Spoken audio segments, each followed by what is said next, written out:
Hello, everybody. We're here from California, and we got even the dog's wearing his cowboy hat for you guys. All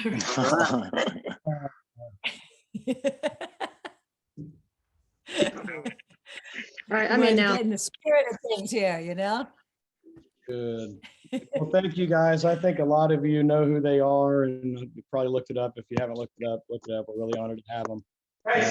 I'm gonna let Swami and Nikki have it. You know, they've got center stage. Like I said, I can't think anybody else better to do it, and we're all honored to have you. And I know everybody's gonna learn something. I don't care, what they know now. So thank you guys. I'll let you comment. Okay. Well, thanks a lot. We're honored to be part of Thanks, this. Daniel. I thought I'd put on my Stetson, which I wear out here in the winter, just to honor the Cowboy Cup a little bit. So, well, what we were told to talk about is judging the flower primarily, because that's at the Emerald Cup. That's basically all that Nikki and I do is judge the flower. We've been doing that since 2003. There's all these other people who do the edibles and the concentrates and so on.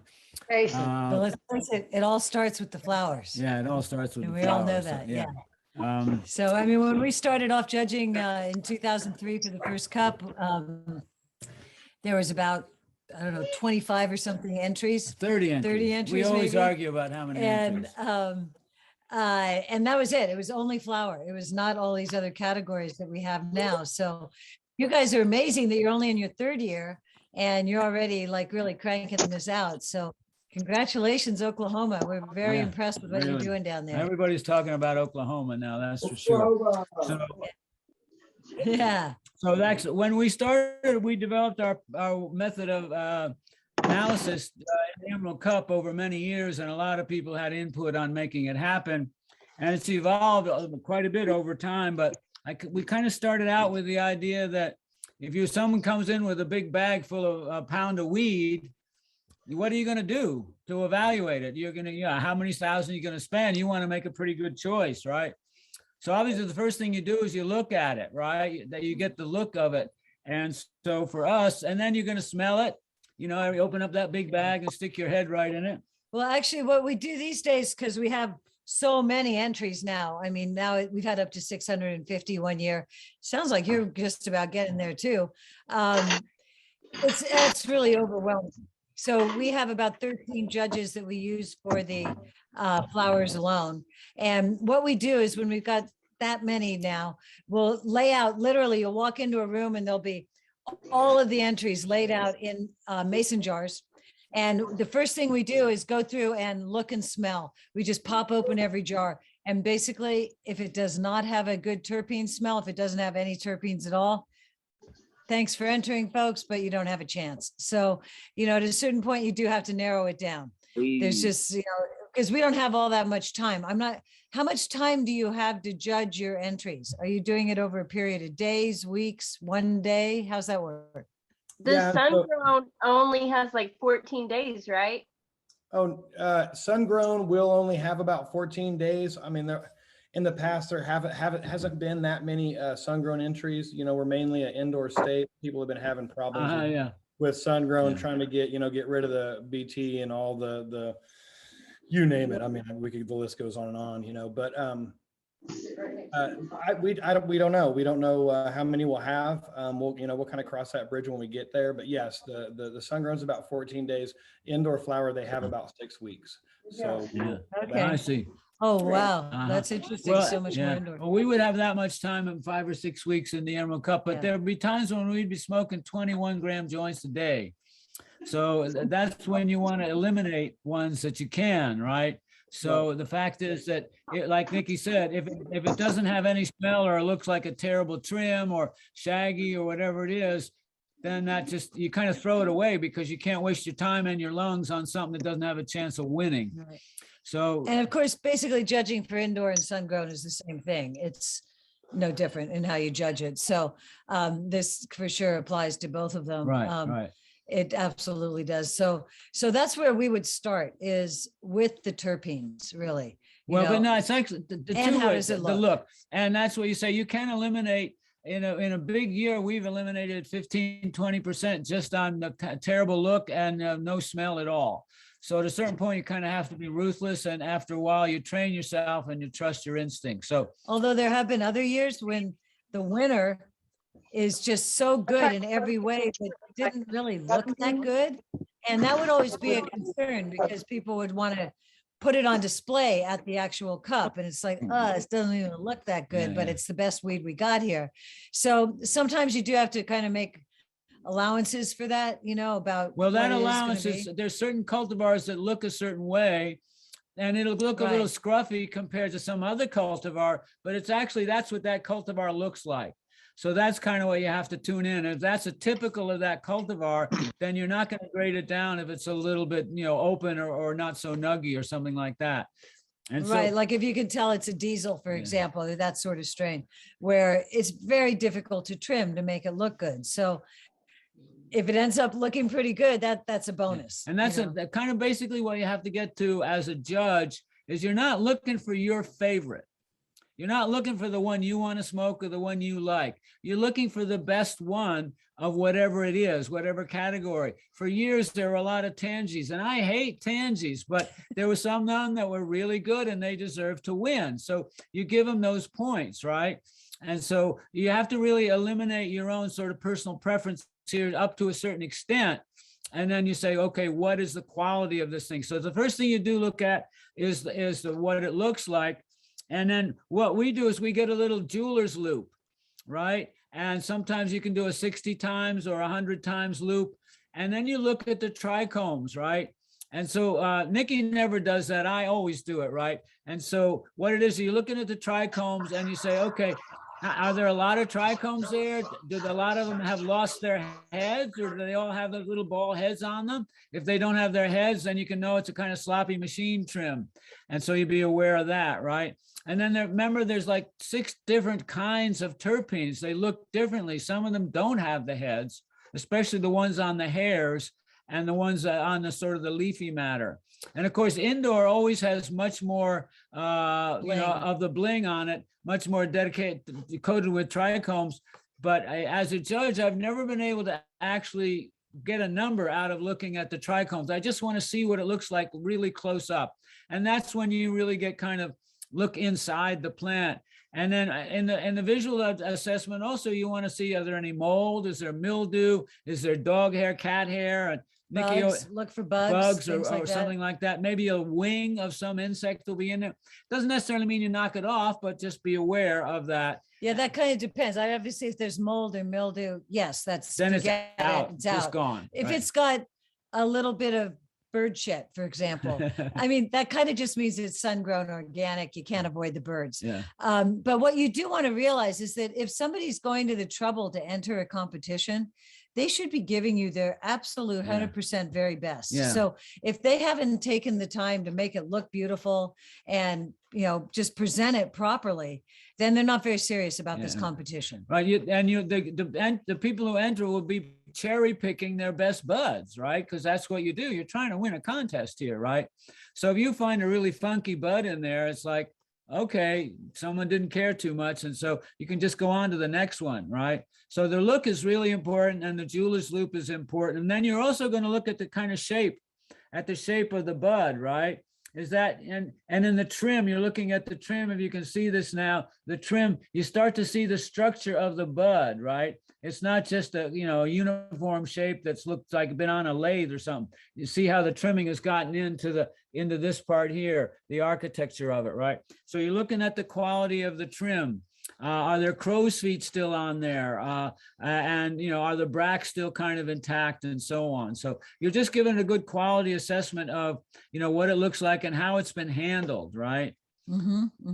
Right, which will also affect the trichomes. If people have been manhandling it too much, they just knock them off. Yeah. Likewise, machine trimming, And actually, we've had some that's been so fine trimmed that you say, actually, you took too much, right?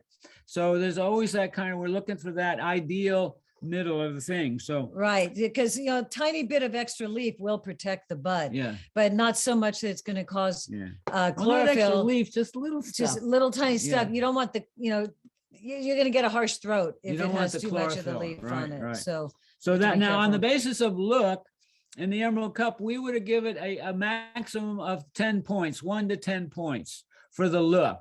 And then again, later on, when we do the smell, the aroma, that gets a maximum 10. And then when we smoke it, the flavor, and that gets a maximum 10. And then we judge the effects or the experience, and that gets double points. So, it's really all about what it does to you. So you're getting double points. But if you're going to buy it, what it looks like and what it smells like and what it tastes like are a pretty good indication of the quality, obviously, too. And basically, everyone's got their own style for doing this part, for their numbers. What we basically do, I mean, like Swami and I tend to start high. We figure somebody entered, they probably already, start high in many ways. But we figure that if they entered, they probably got some good product, right? So we basically, we have never had anything much lower than a 7. We generally get things that are starting up into the 8s. We give them that much. But then by the time you get to number 450 or something that you're judging, you might end up starting to get 9.875. That's how we do it. Other people start very lower and they just use the numbers more in different ways. So because it doesn't really matter, it's only the outcome of what your top numbers are, what your, this to you is the one you like the best, the second best, the third best. The numbers that you actually use to judge with it are absolutely personal. They might not have anything to do with some other judge's numbers. What Nikki's saying is you just have the order of what they come in. And we found over the years that in terms of, say, 300 or 400 entries, the top 50 just kind of, everybody agrees, they just sort of rise to the top. It's pretty easy to sort out the top 50. The hard part is getting the top 20 in order. And the hardest part is getting the top 5 in order, right? Because they're all so good, right? Yeah. So then at that very last thing, then you're coming down to fine little points of something. And that's where Nikki say, well, it's not 8.7, it's 8.75, right? It's like gymnastics in the Olympics, where that little, 100th of a point kind of makes a difference. In your own category, then it doesn't matter once you figure out your top 20, then you report that to the rest of your judging crew, and you make a spreadsheet on the basis of what everyone's 1, 2, 3, and 4 is. So, and I'm not familiar. Will you guys be judging it all together? Will you ever have meetings where you're actually together judging, or will it all be personal at home? So it's funny that the answer to that question has changed over the past about 3 days. We had about 150 indoor flower entries. And so where Oklahoma, like I said, we really shine as indoor flower. And obviously it's everybody knows what they're doing. A lot of these companies have growers from Colorado and California and people that have been growing weed in Oklahoma for a long time, because that's just what we do. And, and really, making roots and doing really good things in Oklahoma. Anyway, I'm getting a little bit off on a tangent, but we do a scoring system. What we're going to do this year for flower, this is the first time I've announced it to the judges, I'm sorry, but what it looks like we're going to have to do is 50-50. So half of the judges that we've picked, we've got 15 judges selected. We've expanded it to 16. So 8 judges will get half of the flower. The other 8 judges will get the other half of the flower. And I'm glad I'm running this by you. And then what I want to do is we'll take the top 10 of both, and I'm going to call a meeting, and I'm going to get as many judges as I can get together. We'll have a meeting spot, and maybe it's Choctaw here at Let Us Smoke at my friend's dispensary or somewhere, centralized, and we'll do that. We'll just have to sit down and go through all of them and really pick a top 5. Or you do a smoke off that way. We've done that in the past when we got 600 entries. We've done that where half the judges get a bunch of them, or we even divided into 3 different sub panels at one point, and everyone comes back. You might do their top 15 or something like that, give it a little more leeway, because after a while, you start to really trust the other judges' evaluations, right? Because everybody's been doing this, and everybody's sincere and totally dedicated to it, right? But there is horse trading at that point too. Feel free. I mean, this is when you're like, you find one you really like, pitch it, like, wait, try number 18 again. You just got to check it out again, Okay, roll another joint. Yeah, so you'll be rolling joints at that meeting and smoking, and then that's what I gave her. we would get our kind of a numerical top 20, And then we get that down after, as Nikki says, some horse trading. Oh, I think that should be number 7, and go back and forth. Could someone else turn off their sound? Someone else, Megan Pitts has her sound on, so please turn that off. It's kind of a distraction. Can you mute yourself, please? Anyway, the idea is that you put all of them together, and then at that point, you judge them out. And then Tim Blake, who runs the Emerald Cup, would always say, okay, let's take the top 5, do them all again, roll up, smoke them, and then we're just going to go through as the top 5. Is that the order you really want? And then you go through one last kind of fail-safe in order to assess it. So getting back to the process, after the looks, obviously comes the smell. And that's a really delightful one. And so what we're doing there is we take a lot of notes, and we don't write down, this smells just like Gorilla Glue or something like that. We would write down, this smells just like, Wait a second, Megan, could you please mute yourself again? Very Hey, distracting. can we Thank check, you very much. Can we check everybody's mute button? I know we've got a lot of people that have clicked on, and I've been looking, trying to figure out how to mute everybody but you guys. I've pinned you, and I've done everything. Everybody, can we look at that? Okay, that sounds better. I know they That don't. sounds good. Just everybody mutes their own, Yeah. and then if you really need to say something, you can come in or raise your hand. There's a little hand raising thing down at the bottom when it's called reactions at the very bottom. You press on reactions, it'll give you a way to put your hand up, so to speak. And Megan, Yeah, you're can I again say something? unmuted. There you go. Try to keep that on. There you go. Yeah, I want to let everybody so- know they're going to get, I'm sorry, Nikki, I was going to let everybody know they're going to get somewhere in the neighborhood of 2 to 2.5 grams. And so they're going to be able to do all the things we're talking about. So they'll have plenty to do. Oh, that's Oh, great. that's great. Yeah, yeah. Oh, that's great. We don't get that Let it- much per sample. That's fantastic. Well, we would get the first sample, and then we do Yeah. the semifinals, and then at the second time around, you would get another fresh sample of the top 20 in that case, right? Right. So, But and that also means that you can have, if you like something, you'll be able to save some to go back to it at home. That's a great thing.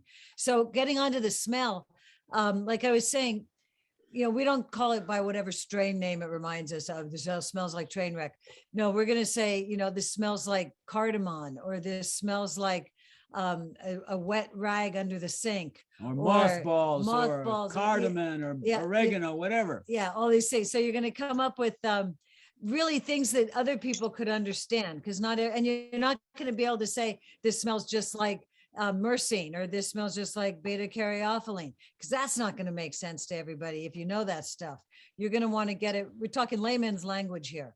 So what does it smell like? Because when we announce the winners on the stage at the Emerald Cup, we always read all of that out. So everybody has their notes, we compile them to a way that works, and we'll be able to say, this had a beautiful trim, a lot of extra purple and green and beautiful rusty colors in it.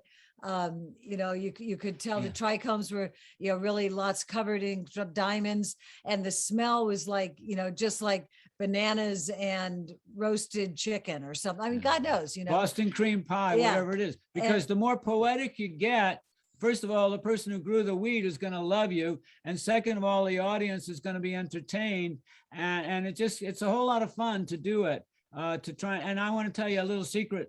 When we first started doing the Emerald Cup, Nikki and I would always read the reviews of the wine, right? We're a big wine country up here. So they would always have wine reviews of what was the hot wine that year. And so we would read that and we'd say, oh, it's got some currant berry with a little metallic aftertaste or something like that. So the more poetic you get, because what you want to do is the first thing that pops into your mind as a related smell, because smells are so important for people. They take you back into history, your own personal reminiscences and so on. So if it smells like honeysuckle and gym sneakers, say that, right? If it smells like the chlorine at the swimming pool, with a little mothballs in the background, say that, whatever comes into your mind.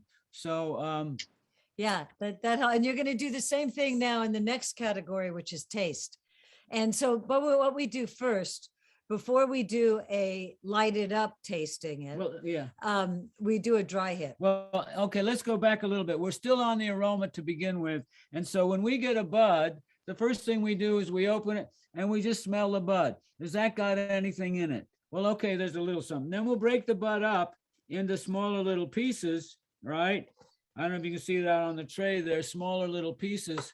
Then we smell that again, right? And is that sort of, right? Because Oh, sometimes it'll really blossom. This has got some armpit in there. Some really like It's also got, sour armpit. it's got a little roast chicken too. I Yeah. know, I got that chicken thing, but it Yeah. really, sometimes you taste it. Yeah. So then you're gonna actually grind it up, and then you're gonna smell it again after you grind it finally to really get Yeah. that smell. Because actually we found out that the terpenes are at least as important as the cannabinoids. And certainly cannabinoids don't have hardly any smell. So the smell you're getting is the terpenes, right? And if you start doing your research on terpenes, you find out that they have also all kind of other antiviral, antifungal, but we're also talking about a kind of aromatherapy here. And so various aromas have those kind of qualities that also have some sort of, mood enhancing effect and so on. And let me just, James Bean, do you have a question? I see your hand up there. And if you do have some question, you can unmute and ask it. I apologize. I raised your hand earlier just to point out that give it up to you for the technology advice as far as the mute and raise your hand buttons. So that's all. It was from a long time ago. Yeah. That's all. Yeah, right. Also, if anybody, there's a chat thing too down at the bottom. There's a little chat button, and we should probably put ours up, Yeah, some Nikki. people are doing that. Yeah. Some people already, where's this thing? Yeah, And so that you can have kind of a subtle commentary on the back. Those chicken terps, right? Okay. So that's the thing. If you get someone that, you raise something and something, oh yeah, that really smells like that. And that's when you're communicating with the public. And we're at the same time educating about the power of terpenes, even though we don't necessarily have to name the terpenes, right? Right. So now once it's ground up, now we're taking another sniff of it. And the other thing you're going to do while you're grinding it up is it kind of goes back to the looks category, actually, that if you're grinding it up and you find that like, oh, this just turns into dry powder, that means your cure wasn't very good, or it's just, you can tell a lot by when you're actually working with the weed to see The tactile.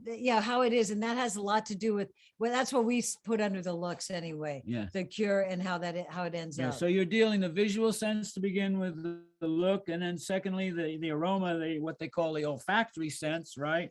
And then also we're going to go to when we taste it, they call that the gustatory sense. And so those are you're involving all your sensory inputs on this, right? And the smell, of course, is one of the most important. But what we do here when I'm grinding it, everybody's okay. That's when I grind it. And that we call the Mendocino mating call, because that's the audio element that comes in, right? So that you got a joint rolled and everybody gather around and so on. So yeah, what you're doing is now you're playing with it and you're testing it with your fingers. Like Nikki said, is it super dry? You're kind of going like this, right? And maybe you pull out some stems and so on like that. And if you look on the tray and there's a lot of dust there, and say, well, okay, that got a little too dry. Maybe it just crumbles in your hand. The other thing you're kind of really looking for in quality is kind of a waxy, almost oily, sticky kind of a thing, right? And if you do that, then that's kind of one of the indications that this is a pretty good quality flower to begin with before you even, it's the touch of it, the feel of it, right? There are a couple levels of stickiness that you got to be able Right. to differentiate between. Like there is the sticky that means it's not fully cured yet. And sometimes it'll smell really strong just because it's so fresh, and it'll be super, super sticky, but that's actually not so good to smoke. It's not going to burn well. You're going to find that out when you light it. And if it doesn't, it makes only a black ash, it runs, something like that, then it's really not cured well. Yeah. So but then there's good sticky, and good sticky means that it's just holding together and it feels like it's sticky, but kind of waxy, like Swami said, so Yeah. it's a nice, clean sticky. Yeah. So now at this point, you're going to start to roll it up, right? And that gives you another final thing about how well is it cured and so on.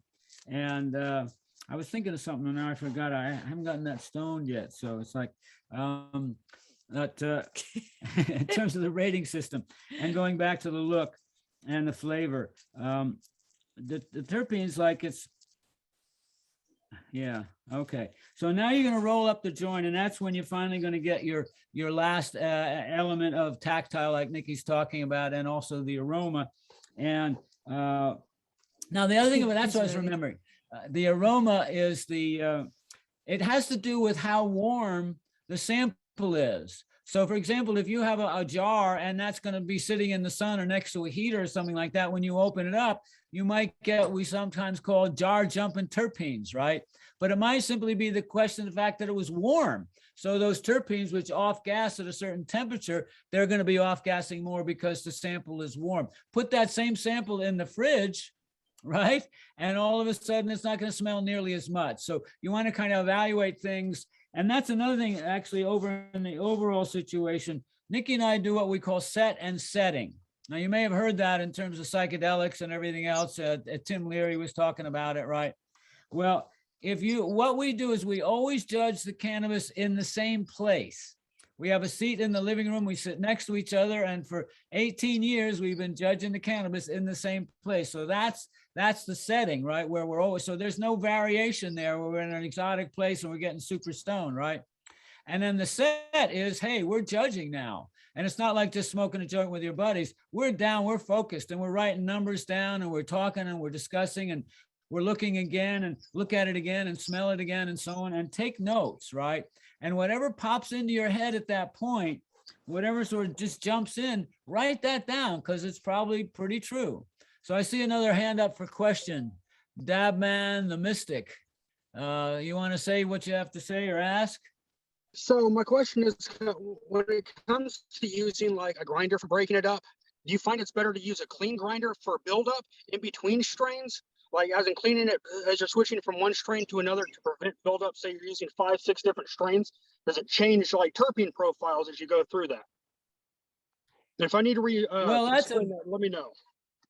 That's a very good question. I actually don't usually change it between, I will clean it out, but I won't do like a solvent cleaning. I'll make sure there's no more leaves in there. And then I also, this is my tool. Someone gave me this letter opening sword, right? And I'll use that to, if it gets too crusty on the grinder, I'll clean it up. And I would recommend before you start the whole operation is clean up your grinder, and you can use solvents and so on. But that's also another thing. Now, I'm convinced that the only way to truly evaluate cannabis is to smoke a joint. And I don't even like a paper filter in the joint. If you have a bowl and you're trying to evaluate cannabis, you'd have to clean that bowl out thoroughly every time between every joint, right? And the same with a vape and all these other ways of doing it. A joint in a paper is always fresh and clean, right? And I find that the filter at the very end, the cardboard, tends to absorb flavors and give you a distortion as well. So I'm just an old hippie, and all I do is I smoke a straight joint with no filter, but it means it's fresh and clean and pure for everyone. Well, and I'd say if you're getting 2.5 grams of each sample, which is very generous, much more than we get. Yeah, right. What I would recommend is that you smoke about 1 gram. So just kind of cut your paper in half and make a short little stubby joint, because if you spend time rolling up the whole joint and then it's no good, you're just going to throw it out. At least if you decide it's no good, you can give that weed to somebody else. Right. You know, we always are gifting a lot of extra sample stuff to people at the end of the cup, and they appreciate it. But also if you're, you don't want to, what was that about if you don't like it, well, you're going to just throw it away in a sense, right? But as Nikki says, you might as well give it to somebody. But the idea is that you're clean and fresh for every new joint, and that's with the paper and so on. And if you roll that little stubby joint, it means also that the next time you want to smoke it, you're not smoking a roach. You'll be smoking a fresh new 1 gram joint. Right. That's very important, because the roach, although in the old days before it was really legal, the roach joint was sometimes the best joint of the day, right? But now we're not doing that. So with the, you want to make sure it's fresh. So if you have 2.5 grams, you could roll up at least 2 joints, and then the next one you go later on is going to be fresh. So it's very important to have that fresh thing. And the question about the grinder was a good question. You do want it clean, but I don't think you need to be anally retentive fanatic about it, right? But just make sure you always, however you're smoking it, even if you're doing a bong or whatever, that you judge all of them with the same method. So Right. you can't switch that up. You And gotta in the be same consistent. place too, if you can, right? Yeah. You want to, we're trying to be scientific in something and put a number on something that you can't be scientific about, right? Because it's all in your head. Right. But we're trying to get down to stuff that's not in your head, which is the look and the smell and the taste, right? So now I've rolled up one of my joints, and because I didn't roll that much, I always roll these fat joints. In fact, my regular joints usually about 2.5 grams. That seems to be my dose. And that's another point. When you if you roll joints all the time, that joint becomes your dose because they're all pretty much the same. And so if you're smoking something when your regular joint and it doesn't get you high at all, that's duh. But if you're smoking joint and it's your regular joint and you hit 2 or 3 hits on it and you're bouncing off the ceiling, that's a yeah, right? So that's the thing about an evaluation. And another way to tell, well, first of all, if you're judging in a group of people, like a few of you are together, be sure to, on the end of the joint that you're going to put in your mouth, write the number. Just take a pen and write that entry number so that, right here, so that when you pass it around, they don't get all mixed up on the table and nobody Right, knows what they're right. smoking. Because you're going to be It helps passing to these do that, joints and yeah. smoking and so on. So, Yeah. okay, now you got it to this point. We've judged the look, and finally about the cure. After we rolled it up, we've judged the aroma, the fragrance, and what that is. And now it's time to do that, what Nikki was talking about before, the dry hit. So before you light it up, you puff on it. And you're going to really see at this point whether it tastes like it smelled, because sometimes it doesn't. I mean, you can be judging some that, oh man, the smell is awesome. And then it just like has no flavor. It has no high. You can get really disappointed. Yeah. Or it'll have a great flavor and it had no smell. Yeah, these things happen. Yeah. So that's where you want to really keep notes. And then when you get back together with each other, you can really discuss all Right. those notes. And also sometimes the taste of the smoke is so different from the aroma that you kind of wonder, how are they Yeah, connected? And right. so that's kind of a question mark to me. Why doesn't it taste like it smells, in that same ballpark? And that would be for me a mark down that's like, where'd that come from, right? So you take this dry hit and really puff on it. And what you're getting is terpenes. That's all you're getting, right? Because like I say, the cannabinoids hardly have any taste or smell, and they don't get really liberated until you light it up and they're decarboxylated. Right.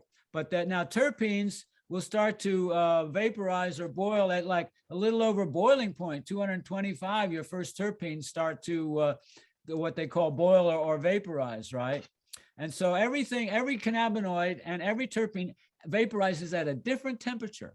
That's another reason to smoke a joint, because if you're just smoking a bowl or a bong, you're getting a very limited temperature range. So you're automatically getting less terpenes, fewer terpenes, and less cannabinoids and so on. So now then did I bring a lighter, Nick? I don't know if I brought a lighter. Maybe we don't need to light it up. Okay. Okay. So now you're going to smoke it. You're going to light it up. And when I light it up, I never really take an evaluation until maybe the third hit. Because, when it's lighting up, maybe you get something from the match or the wax or whatever it is, the lighter and so on.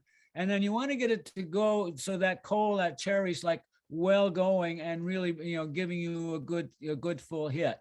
So after like the second or third hit, someone takes you passing around.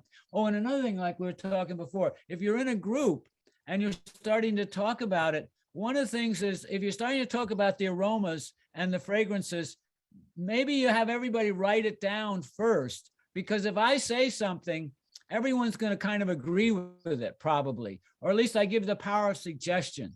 So if you just have everybody in a group sort of write it down separately, what they think the flavor is, what it smells like, and what it tastes like, without broadcasting to the rest of the team, you kind of maybe get a little more variation, and you won't have someone saying, well, so-and-so always knows what they're talking about, so it must smell like that, right? And the amazing thing you're going to find is how many people say the same thing. How they agree. That's really cool when that Right. happens. And it's also every year it happens. We'll have 400 and something entries or more. And basically the top 20 are pretty much in everybody's top. The cream does rise to the top. It really does. So you can have faith in that. Don't worry about, oh my God, I'm nervous. My answers might be totally different than everyone else's. Chances are a few will be, but not all of them. Yeah. Okay. So what would be the next thing? So would- next thing is taste. So now you're going to move on to the flavor when you light it. And this one can be a little more esoteric, a little trickier to figure out. But again, just like with the smell, you're going for a taste of something that's like, wow, it's like blue cheese dressing, or it's like whatever it tastes like, really think about what it tastes like, Right. it tastes just like a mango or just like a whatever it is, and write that down, that actual flavor. And like I say, sometimes it'll match with the smell and sometimes it won't. And sometimes there won't be much taste. More Yeah. than smell, more often it'll have a good smell than a good taste, but the winner's going to have it all. Yeah. See, That's that's what you're looking when you're for. dealing with a winner, you want something that's the best taste, the best look, the best aroma, and actually gets you high in a certain way that you like. And then that's what we're looking for, the best of the best of the best of the best, right? And then if it comes down and there's a bunch of things tied at the end of your top 20, then you have another smoke off, right? And at that point, when you're trying to have 3 or 4 things tied with the same amount, that smoke off, that's when you can come in and say, well, that's my favorite, right? Now you've got everything's now into, okay, it's worthy of being there, but in the final analysis that I really like that one better, right? Because you're smoking, you might have 3 joints in your hand. You go, which one do you like better? Well, that's the final thing because they're all tied at that point. And so that becomes then what is the popular one in your group. So, but the point is you got to keep smoking, And, it's a lot of work. So just be prepared, depending on how many Yeah. samples you have to Right. do and the amount of time that you have. Basically before the Emerald Cup, that's all we do for a couple weeks. Really, we 5 or 6 devote our weeks. whole life. We'll take breaks. We'll do like, basically usually about 3 at a time, mostly, unless 1 or 2 of them are just no good and nothing happened, or one's so good that we have to stop. That doesn't happen often, but, and then you have to, you got to just keep going. You can take a break and eat something, walk around, drink some coffee, whatever it takes to get you back to your space. And then dive right back in, but because that's what you're doing. That's what you're devoted to. It's your job. It's a Yeah, tough it job, but is. someone's got to do it. Right. And people really do begin to understand that this must have taken a lot of work, a lot of time. And it Right. does take a lot of work and a lot of Right. time. And we give it that energy too. So now the last thing is the evaluation of the effects. And like I said, that gets double the points in our system. And you can do as you like with that, but that's the reason we smoke the stuff, right? Everything else is like giving you indication of what it's going to do for you, because actually the aroma, the fragrance is kind of like a precognition. It's a hint telling you what's going to happen when you really smoke it. Because like someone say opens an orange on the bus, everybody on the bus smells the orange. And so everybody gets sort of a virtual hit of vitamin C because you're all getting that, that precognition of the orange. So that's the way the dry hit is giving you that. Now, when you start to smoke it, like I said, not until after the second or third hit. And then you're going to say, okay, what are the physical feelings? Do I feel it in a lot of stuff? I feel in my thighs, some I feel in my spine. There's some that like you feel right behind your ears or some behind your eyeballs, various things like that. If you can pinpoint the physical effects and write that down, over time, we're going to actually get some real medical information here too, that this particular cultivar is in fact very good for muscle relaxing or whatever it is, IEs or something like that. And be conscious of the speed of it coming on. Is this Yeah. something that comes on fast or something that a couple minutes later you get a hit upside the head? Or is it some, all of those kinds of things, like just how is it working? Yeah, is it a What's the long method? on ramp to come Yeah. on, or is it boom up and then boom down, what have you?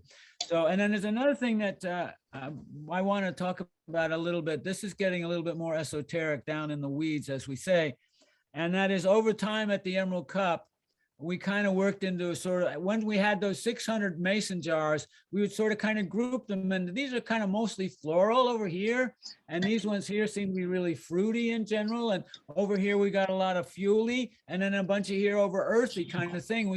It kind of naturally evolved into those kind of categories. And then one year, Kev Jodry up here put on what we call the Golden Tarp Awards, which was a light dep award. And he came up with these categories, and he had all the entries divided into, these are all the fuelies, these are all the fruities, these are all the florals, and these are all the earthies, and judge those separately, right? Now, I'm not saying you should do that, but just an interesting way to look at it, because that's actually the terpenes, but it's not about the dominant terpene, it's about the totality of the terpenes. And what they found in psychological testing, they've been psychological tests where they give these people lost marijuana and it doesn't seem to have any effect on them, right? And so Kev Jodry says, hey, why don't you just give these people a fruity and then a fuely and separate them that way? And then when they did that, they found a difference psychologically in the effects of the different ones, that the fruities were more this and the fuelies were more that, and so on. And you might expect the fuelies tend to be more energizing, right? The florals probably a little more relaxing, and so on. So those categories started to make sense to some people in the science community. And we know that scientific investigation of marijuana has been totally useless because they only use that 0.3% stuff from the University of Mississippi, right? It's about time they started using Oklahoma weed to really test these people, I'd say, right? So at any rate, that's the thing, is we're going to get to a whole new level of science when they start really testing with the weed that anybody can buy, either with Joe and the black market guy down the street or your dispensary, right? So that's the thing about we're trying to get to the effects. Are the effects physical to begin with? And then are the effects emotional? Are the effects, is this a giggly? Is that everybody all of a sudden starts giggling at the most ridiculous thing? That's a giggly pot, right? What is it? Is it just mostly relaxing? Am I falling asleep? Or is it that one that after you've sampled 18 already that day and it's about 11 o'clock at night and you're just like, oh, I am so tired. I can't do one more. Okay, we got to do one more. Okay, we'll do one more. And then next thing you know, you do one more and you're up till 2 o'clock in the morning, just like chatting away and getting stuff done. And then you realize, whoa, that one really woke me up, So just to be aware of that, it's going to change how you always smoke now forever, because you're going to just open up your awareness. Yeah. Yeah. And the other thing is, like, how can a lot of people say, how can you judge so many? Don't they just all blend in together? And is there a cumulative effect and so on? Well, yeah, like Nikki said, when we do a session, we'll do 3, maybe 4 at the most. And possibly one of those will just not even smoke because it didn't come up to mark. But then at a certain point, you kind of realize, okay, maybe there's a community, maybe I just smoked 4 joints, but wow, that one really popped up. And so you get to sort of, if you're all really smokers, long-term heavy smokers, you do have that tolerance level, and anything that pops you above the tolerance level. Plus there's also those kind of joints that are really pretty good, but we call those maintenance dose, right? You got to have that maintenance dose that just keeps your THC level constant in your bloodstream, right? Right. And then No, but it's good that you guys got, again, that you've got 2.5 grams, Yeah. because if you say you've done a set of 3 and the third one you smoke is like, oh, wow, this one really works. Well, make a note of that and go back the next day, first thing in the morning, and try it before you've smoked everything else, just to see whether it was the cumulative effect or whether it actually was that one really popped out. So just, that's good to do, just to kind of double check that sort of thing. Right, right. Yeah, and then talk with your other friends in the group that are how's it smoke. Oh, that's another thing. Sometimes you'll get one and it'll seem kind of harsh, and I'll take a hit on it, and after the third, and I say, is that a little harsh, Nikki? And she said, well, I don't know. Let me try. And so now Nikki's not smoking these days, but in the old days, she always smoked just as much as I did. So I said, is that harsh? She said, well, maybe it is. So then we do it, and then we go on to the next one, and I smoke the next one, light it up, and lo and behold, it's not harsh. Right. And so that one before, yes, indeed, it was harsh. And so that's when you start to train your senses and to realize you always really kind of trust that first hit, that first one that you got, that first information, that first idea that come into your head, or that first flavor, and so on. Because the harsh reflects again upon the curing usually. Right, the curing, So- or maybe so it wasn't that's not flushed. a good thing. A lot of things with Not with flushed. indoor that everybody talks about flushing. We grow outdoors with regenerative, so we really don't even flush because we just use compost teas and so on. But indoor does need that flushing, and what will happen is that somebody will pop it up towards the end, and they'll bop a whole lot of phosphorus on there to try and get the buds bigger and harder, and that won't have time to flush out if they do it too close to harvest. And Or- the other thing about effects, and this is really important, when you're judging, you're not really looking for the highest THC. So you want something that's going to, hit you and you're going to notice it and it's great. But you're looking, as a judge, you're really looking for the sophisticated smoke, for that combination of all the compounds that are in there that make it interesting. We have never, ever had the highest THC win the Emerald Cup. It generally is around 18 or 19%, even to this day. It's the terpenes that And win. It's about, it's 19. about the terpenes. What's that? I was gonna say 19%. I think it was 19 or 20 that won last year with resident cultivations. Living soil, Yeah, by the that- way. I didn't That's really know pretty that. average. So it was. Yeah, Yeah. it was That's really been good true that since. It was 19%. I wanted to agree with you. That's what won ours. last Yeah. year. Exactly. So don't be just looking to get super high. You're really looking for this whole combination. That's Right. what makes it so interesting. Right. And you're going to see the ones that pop out, where after you've all of a sudden, often some years, there's just so many more kush than anything else that's been submitted. Or so all of a sudden this year, it's all these train wrecks or whatever it is. And then all of a sudden what happens then is when you get the one that's a pineapple, it's like, wow, that's different. I love that. So make note of that. It's sometimes that's the ones that often win, or the ones that are just unique. Right, really and different really in your special. area, right? Because you will get a lot. Everybody likes to grow what everyone else is growing and what's going to be selling, what's hot on the market. And so, but see, that's one of the things that we're not trying to get uniformity here. We're trying to celebrate the differences, right? If there's 50 kind of OG Kushes, you want to figure out the one that's the best, because not everyone grows them equal, right? That's the whole point of having a contest. We're not trying to get infinite replicability, which is always the same. We want that difference, because, when you switch your cultivar, if you're smoking, you've been smoking one thing for like 4 or 5 weeks, and then you get a new one, you get a new high out of it. So that's part of the fun of this all, to do that. Yeah. So what else we need to say about the effects here, Nikki? See, each one of those now gets that 1 to 10 rating, and then you add it up at the end. And then what we used to do is Except for the last one that gets double. Double, Effects right. does get double. and then we would do kind of a spreadsheet at the contest. Oh, I did want to ask you, when we do the Emerald Cup, we don't know anything. Right. We just have a little canister with a number on it. We don't know anything, but they're all Oh, good. tested. So you guys Right. are doing that, Daniel? And then you Good. don't find out all that stuff until you've made your choices. Yeah, and so we take a lot of care in making sure that everything has been tested. We take it in through here at the lettuce bar, and all of the laws, everything kind of comes into his processor, and then it'll come back out of this dispensary. And so we've got all those tests. We don't give you guys that information just because we don't really care about high THC. We don't want to have any stigma as to what this is and what this isn't.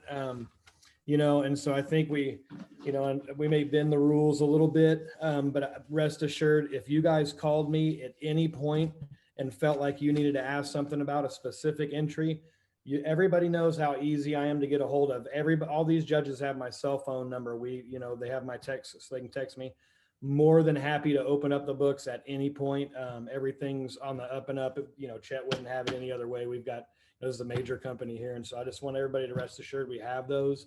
And if anybody ever wanted to see them, we could have them, even though they're not on the packaging, for obvious reasons, I think. And if there's So, anybody Daniel, that has a problem with that, are people getting samples that are packaged with the brand name on it so they actually No. know, or is this blind? So ours are edibles, are all branded because we want everybody to know how much THC, and those are completely just like you would get them at a dispensary. So all that's covered.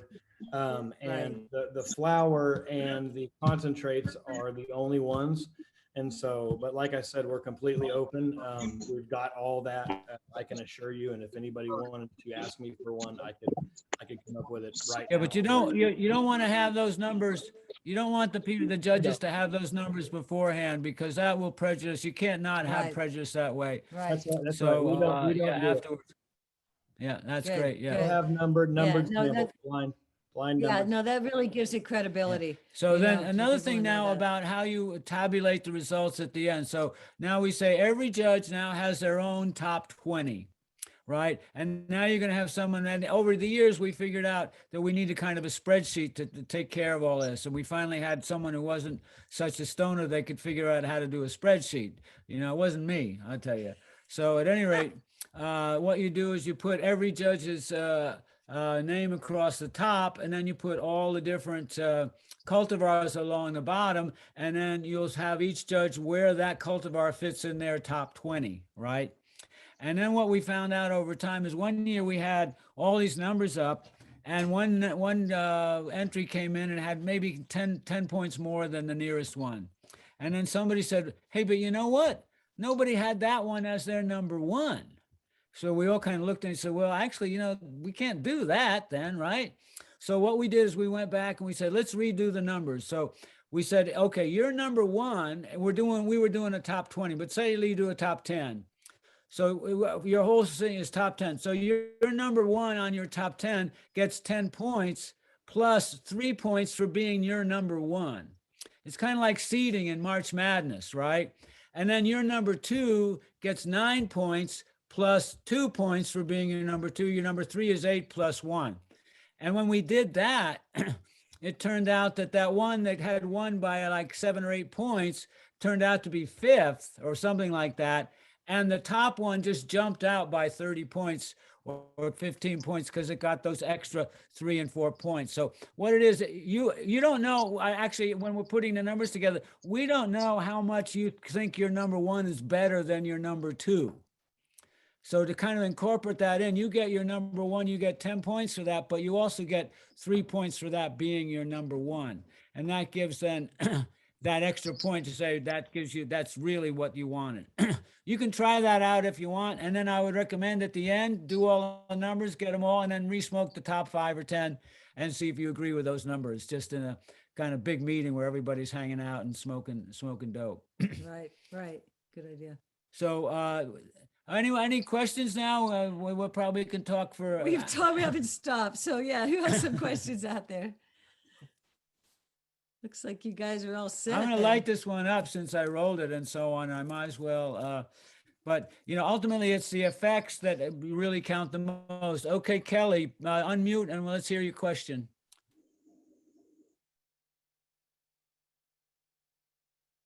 How do you, hi, thank you for Hi. doing this.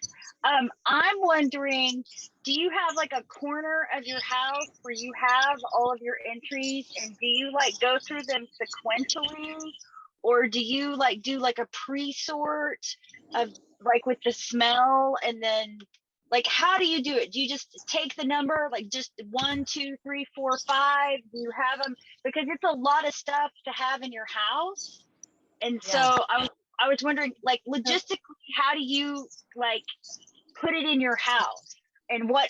Well, how we do you usually get they'll give us, you know, say we get 30 samples at a time or 40 at a time or something. We bring those home for those next days to work on. Yes, what we will do is, okay, today we're going to do 20. We'll put 20 out on the table in the next sequential numbers. And we'll go through those first, like I say, again, smelling them and looking at them and really sorting out what in this pile is worth really doing. And then I do it sequentially just because of the note taking. That makes it easier. That way my notes are all really in order when I want to go back and Numerical refer order. to them. Yeah. So that does help. And there's certain numbers that are blank because they just didn't make the cut. So, you know, you just have that noted in there. There's nothing there. So are you worried about security or illegality with having that much dope on hand? Why is it your concern? No. I just wondered, since you've been doing it for such a long time, usually you lock in a process. And like That's true. for me, I do concentrate. So when I get those little things, I like double label them. Like I will take extra tape and put it on the lid and put the numbers so that I can stack them and have the numbers where I can see them, so that when I do know, like I need to go back and re-smoke rosin number 9 and check against rosin 15, that I can just, I don't have to like have the whole pile of stuff and sort through it every time. And I just wondered if you guys had any tips for like just logistically handling the volume of weed and keeping it all straight and like taking the good notes. And also I was interested in what language you use with the disappointing entries. Ah, that's a really good Yeah, question. So wait, to get to the first one though, let me just say that we usually get our samples in like plastic pill jars or film can. canisters, they used to call them, that size. And so what we've developed over the years, I use a deep dish baking tray, Right. 9.5 by 11 or something, not 10 by 13. And I'll actually put them in there in order of number. Numerical order. And that's one way for the section we're working on that day. That'll keep it kind of straight. The other question, wait, what was the other question? It was a good question. Yeah. What is the language you use with disappointing entries? Oh, right. Yes, because, okay, when we're just with each other, we just use whatever we want to say. But to tell the public, we actually used to post our responses to every single one, which was a challenge because some of them nobody even wanted to try. Right. And we would always try to be kind of nice. Lately, we found out that's just ridiculous. So we really only list and post the top 20 or so. And with those, they'll have all of there are no disappointing things because those are all winners. Yeah. And then what we'll Right. just say is, that's the top 20, everyone else is 21.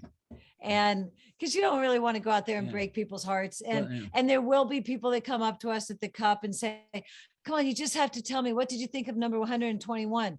And if for some reason you remember it's really horrible, be diplomatic, Yeah. What But you can can I also, say? there's Encourage some them to people keep say, well, getting you better. didn't, some people come up, you didn't even smoke mine. I'll bet you didn't even smoke mine, right?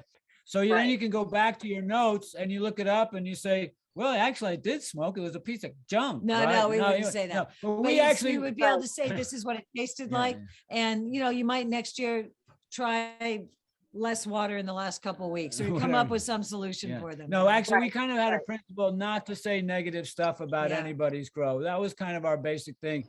Don't say anything Right. really bad. If they come at you, trying to No. pick out the one good thing that, oh yeah, the jar was great or whatever it was, pick out that Right, one thing that's right. a positive statement just Like, to kind of in- reinforce them.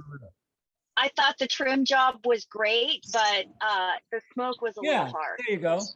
There you Yeah, go. perfect. Yeah, perfect. Right. Yeah, yeah, exactly. perfect. Exactly. And then, Yeah, Yeah. you and want- then, so once you've got them in your 9 by 12, do you then start the pile of the good ones out of that as you smoke through the bulk? Like culling as you Well, go? actually, yes, we'll end up with 2 bags. And Right. one bag will have the ones that are forget about it, give away to friends. And the other Right. bag will have the ones, this is what we want to go back No, to. but that Yeah. little 9 by 12 baking pan, we'll go through all of those and we'll say, okay, maybe we'll knock 3 out right there because they really don't have any smell. This will be the 3rd or 4th time we've looked at them, once when they were all together and so on. We open it up and just nothing. No, we're not going to smoke that, right? So even in that Right. little, and then but they're in numerical order and you go one by one. Well, I'm not going to smoke that, but I'm going to smoke this other one. I'm going to smoke this one, this one, this one, right? So, Right. and then the key thing is to take notes. We have a dedicated notebook and that's all Yes. that's in that notebook. Every page is a separate cultivar or 2 cultivars per page, something like that. And then what you Yes. want to do is in the end, you go by and in order when you have your meeting and you need to report to everyone else, you pull out your top 10 and make a separate list of that. And then you can easily find out and go back to your notes and say, what did I say about number 7, number 17 or whatever it was, right? So, Right. Right. Well, it really helps to have those notes and be creative, because really, if somebody is going to read those on stage, make it as really, like Swami said, poetic as possible. People like that. It means a lot. Have some Yes. fun with it. Definitely. Absolutely. Thank Yeah. you so much. Yeah, sure. For sure. Let's see. Any other questions out there while we're looking around? anything in the chat? All right. Mostly And just I'll thanks. talk Okay. for a minute if you guys will give me a second. I just kind of Sure. want to reiterate some things and kind of, I think maybe answer a couple of questions you guys had, in the mix there without trying to talk too long, but kind of shed a little light on how we've done it in the past. And so real quick, we've been on a scoring system, not much like any other contest. We do all the things you said. You know, this is, I was going to ask Wade, I was like, oh, this is all the stuff we've been talking about, and how we like having it set up, appearance, aroma, flavor, flush, cure, you know, the same old thing. You want light ash, you know, on a joint, and that's what you're looking for. You don't want something sharp and, you know, and dark, and we always ask them to look at that and then experience. And it's funny that we've always weighted experience double. I mean, that's really our point score is 10, 10, 10, 10, 20. And that's the way it is for flower, and really concentrates for that matter. And I'll send out a lot more information to these guys as we kind of get some more information. We got overwhelmed. It was a big year, so I kind of ask everybody listening, don't ask me a lot of questions, at least for the next week, you know, until you can come get your judge packs. And I promise you, everybody here knows I'm really easy to get in touch with, like I said. And so just give me a little bit to get it all taken in and figure out exactly where we're at and how we're going to handle everything. I mean, it's just a big amount this year. Last year it wasn't anything this big. So obviously this year we have to kind of change it around. We want to keep everything legal. We don't want somebody pulling out of here with something that they can't legally possess, right? So there's legal limits. And I'm sure everybody, when we said we had that many entries, everybody grabbed a calculator and went, holy cow, that's a lot of cannabis. And trust me, it is. So we'll be reaching out, you know, like I said, we're really transparent, but I also don't like coming out and saying something to everybody and having to come back and change my mind. So if everybody would just give me a few days to kind of get these packs together and get the numbers together, and we'll be open and honest, you know, kind of moving forward. Anyway, so I like the deal about the terp profile. You know, Wade and I have always talked about that. You know, do you do indica sativa hybrid, right? Do you break the categories up that way? We never have. We just have an indoor, outdoor, and then a light assist category. This is going to be the first year anybody enters the light assist category, which I find odd, but anyway. But I really like that about the terp profile, and, you know, maybe break it down to those ones. You know, it's not something that you like necessarily, but it's still something that's really good. You know, you want to bring them all back to the table, and you know, with 2.5 grams, you're gonna, you know, you'll have enough time. And you guys, we've got for indoor, we've got a long time, and you guys have plenty of time to get through it, I think, in 6 weeks and break down with what we got. Like I said, we're probably going to split it up 50-50 and give everybody about 4 or 5 weeks. And so, but a lot more information to come. I appreciate you guys not blowing me up with questions, at least for the next 2 or 3 days. I can't thank you guys enough for doing this. You guys said everything I really wanted to say, and I really appreciate you guys being there. If there's anything else you want to say, I'll leave it back to you. Well, just have fun. That's the whole point of this, really. But take it very seriously and take a lot of notes, and, you know, be as poetic as you can. Say outrageous stuff. You know, that's what it's all about, really. And you know, right on, Oklahoma. I tell you, when this country goes federally legal, I hope they take the rules from your state and not California. You know, you guys got it a lot more together than out here. Really, 100%. Thank you. We're going to come visit you someday soon. We promise. Oh, excellent. Thank you. We'd love to. Yeah. All right. Well, if no one has any more questions, just smoke them and enjoy it, and talk it up. And one thing is, I remember one time we were at the Cup and we just about finished our judging for that night, and some guy came in who was an outsider. He hadn't been there all night, and he came up and he kind of said, well, there's 3 ashtrays full of roaches. I mean, just brimming out, teeming with roaches. And he says, well, which one should I smoke? And about 3 of us looked at him and said, the shortest one, right? Because that was the one everyone kept going back to hit again, right? Yeah. And we've had joints where we take 1 puff and I say, you want to smoke any of that? No, I don't want to smoke any more of that one, right? So really trust your first instincts, and you're going to get some crap, and you're going to get some really, really beautiful stuff, and you want to celebrate the beauty of it all. Yeah. Go Oklahoma. Okay. So good luck to all of you on this. Yeah. And just enjoy. And we want to hear what happens afterwards. Yeah, Absolutely. Guys, it's so fun. Absolutely. There'll be pictures. Right there. yeah. Yeah.